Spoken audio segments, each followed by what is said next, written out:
Good afternoon.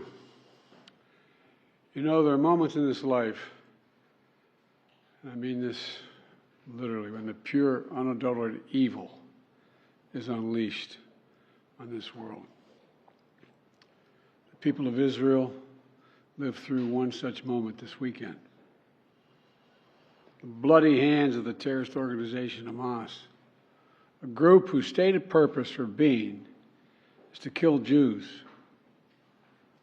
This was an act of sheer evil.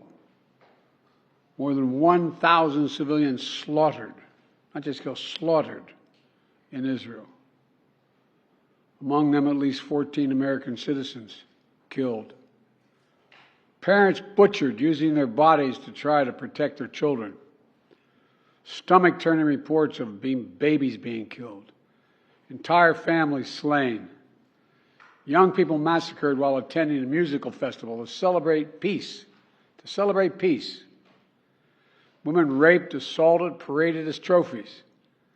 Families hid their fear for hours and hours, desperately trying to keep their children quiet to avoid drawing attention.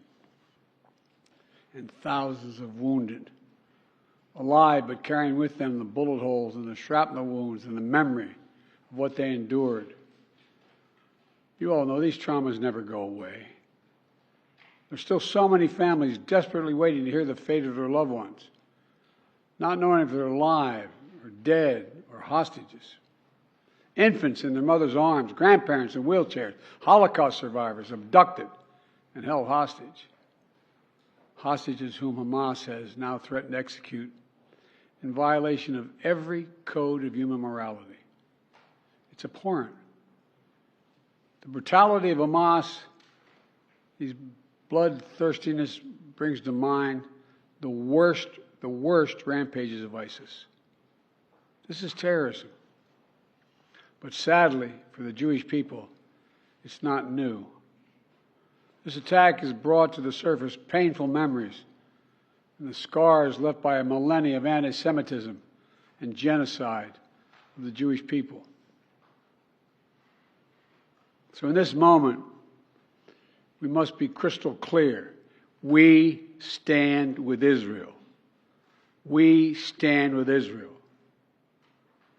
And we will make sure Israel has what it needs to take care of its citizens, defend itself, and respond to this attack. There's no justification for terrorism. There's no excuse. Hamas does not stand for the Palestinian people's right to dignity and self-determination. Its stated purpose is the annihilation of the state of Israel and the murder of Jewish people. They use Palestinian civilians as human shields. Hamas offers nothing but terror and bloodshed with no regard to who pays the price. The loss of innocent life is heartbreaking. Like every nation in the world, Israel has the right to respond, indeed has a duty to respond to these vicious attacks.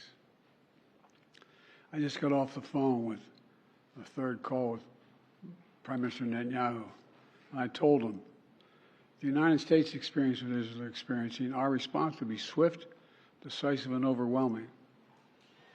We also discussed how democracies like Israel and the United States are stronger and more secure when we act according to the rule of law.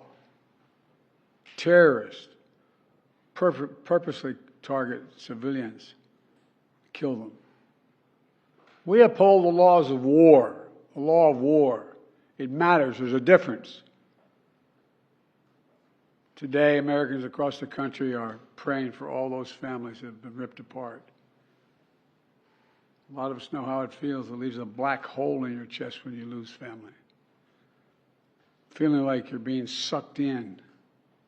The anger, the pain, the sense of hopelessness. This is what they mean by a human tragedy, an atrocity on an appalling scale. We're going to continue to stand united, supporting the people of Israel who are suffering unspeakable losses and opposing the hatred and violence of terrorism.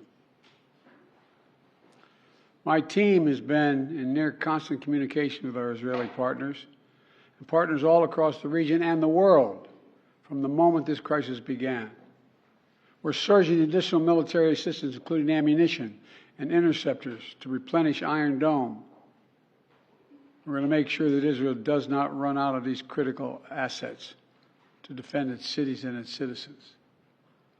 My administration has consulted closely with Congress throughout this crisis. And when Congress returns, we're going to ask them to take urgent action to fund the national security requirements of our critical partners. This is not about party or politics. This is about the security of our world, the security of the United States of America. We now know that American citizens are among those being held by Hamas.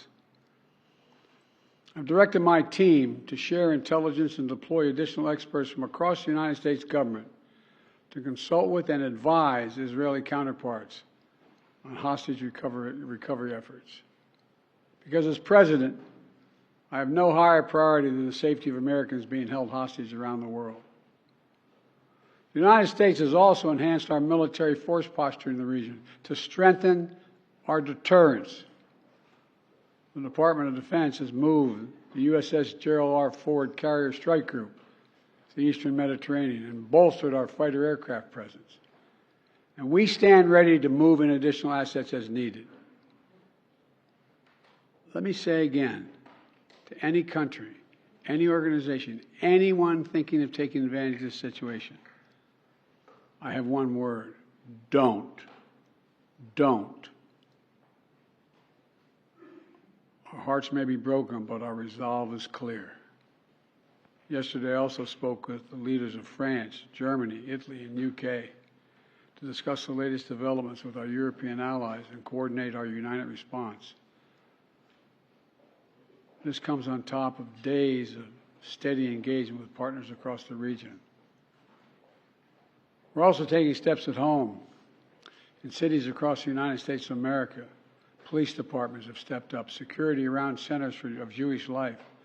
The Department of Homeland Security and the Federal Bureau of Investigation are working closely with state and local law enforcement and Jewish community partners to identify and disrupt any domestic threat that could emerge in connection with these horrific attacks.